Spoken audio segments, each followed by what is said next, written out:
Shabbat Shalom. This week, we are still living in the aftermath of the tragedy that occurred in South Carolina just a week ago. It's sort of incredible to think about it, that in 1 week, we really haven't healed, we really haven't moved on in any appreciable way. But there's another reality that makes this kind of episode so unbelievably sad and tragic.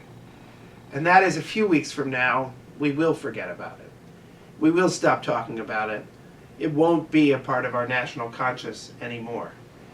And yet the families of the murdered victims will still be living in this nightmare day after day. For them, the loss will be real, will be front and center, will be prominent for some time. That's the reality, the unfortunate reality of loss that has existed for so many years, and that we see in this week's Torah portion, Parshat Chukat.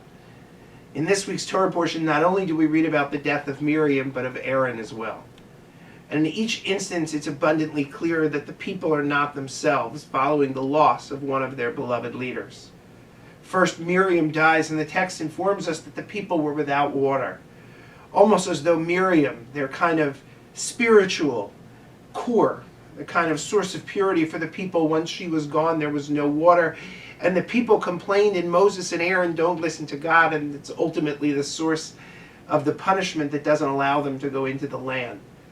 Whatever the case, it's clear that following Miriam's death, the people are in mourning. They're not themselves. And then Aaron dies, and the text tells us that not just his immediate family, but all of Israel, the entire community mourned him for 30 days. I know today 30 days seems like nothing to us. But in those days where mourning practices were probably very quick and very emotion-free, to mourn somebody for 30 days was an incredible thing. And so we look at this week's Torah portion and we realize that loss is an enormous part of our lives, and something that is not finite but infinite. Something that takes its time and that we need to allow to take its course. But when we see something that happened in Charleston, we have to remember that that loss continues and not allow it to leave our consciousness. Shabbat Shalom.